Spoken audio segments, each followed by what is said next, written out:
মানুষটি আজ নেই, কিন্তু তার চরম দুঃখের কথা সবার জানা উচিত। বাবা নেই, মা অসুস্থ, এমনকি নিজের শরীরও ভালো যায় না।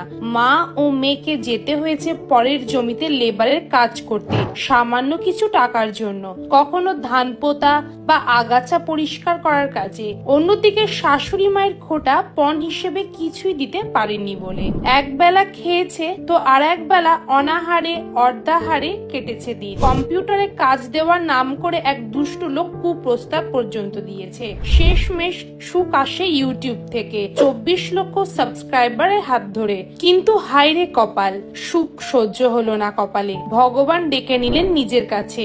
চিরকালের জন্য বিদায় নিলেন আমাদের সবার প্রিয় আলপনাদি ওরফে কিপ্টে শাশুড়ির বৌমা। আলপনাদি, আমরা তোমাকে খুব মিস করব।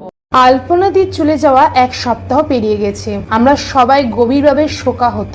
ছোট থেকে আলপনাদি অনেক দুঃখে কষ্টে মানুষ হয়েছে। বিয়ের পরেও তাকে অনেক কষ্ট দেখতে হয়েছে, কিন্তু যখন সুখের সময় এলো তখন ভগবান কেড়ে নিল তাকে। তার সুখ কপালে সইল না। আমরা ভাবতেও পারছি না যে আলপনাদি এখন আমাদের মধ্যে আর নেই। আর আলপনাদির কিপ্টের শাশুড়ি বৌমার ঝগড়া আমরা আর দেখতে পাবো না। বাংলায় একটা কথা আছে না, যে জন্ম মৃত্যু ও বিয়ে তিন বিধাতা নিয়ে। মানুষের কখন মৃত্যু হবে, কখন জন্ম হবে, কখন বিয়ে হবে, কেউ কিচ্ছু বলতে পারবে না। আজকে আমি এখানে ভালো আছি, হয়তো কালকে এখানে নাও থাকতে পারি। আলপনাদি এবং রুবি মাসির এই ভিডিওগুলো বাংলার সবাই ভালোবাসতেন। তাদের এত সুন্দর অভিনয় এবং এত সুন্দর তারা কন্টেন্ট ক্রিয়েট করতেন যে সবাই হেসে পাগল হয়ে যেতাম। কিন্তু দুঃখের বিষয় হলো আমরা তা আর দেখতে পাবো না। আমরা সব সময় তাদের পাশে আছি আর থাকবো। মনে মনে সবাই প্রার্থনা করুন যেন আলপনাদির আত্মা চিরকালের জন্য শান্তি পায়। এটাই ছিল আলপনাদির শেষ লাইভ ভিডিও। মাত্র 2 সপ্তাহ আগে 6 জুলাই 2024-এ আলপনাদি দাদা ভাইয়ের সঙ্গে তার জীবনের শেষ লাইভটি করেছিলেন, যার টাইটেল ছিল আলপনার আজকে আবার শরীরটা খারাপ।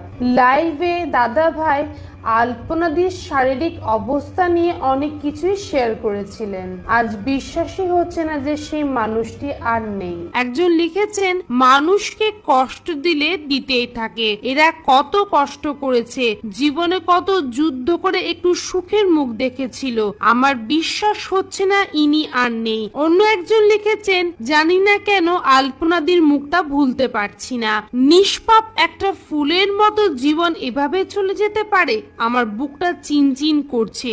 জানি না তার মা ও তার বর কিভাবে এক একটা দিন পার করছে, ভগবান ওদের মনের শক্তি। তো ভিডিওটা কেমন লাগলো কমেন্টে জানিও, আর আলপনা বোনের আত্মার শান্তি কামনা করো। তো চলো, টাটা। এদের ভিডিও দেখে হাসেনি কোন মানুষটা আছে? এরা প্রত্যেকটা মানুষকে হাসাতো, শাশুড়ি বৌমা হিসেবে ভিডিও করতো, করে প্রত্যেকটা মানুষকেই হাসাতো।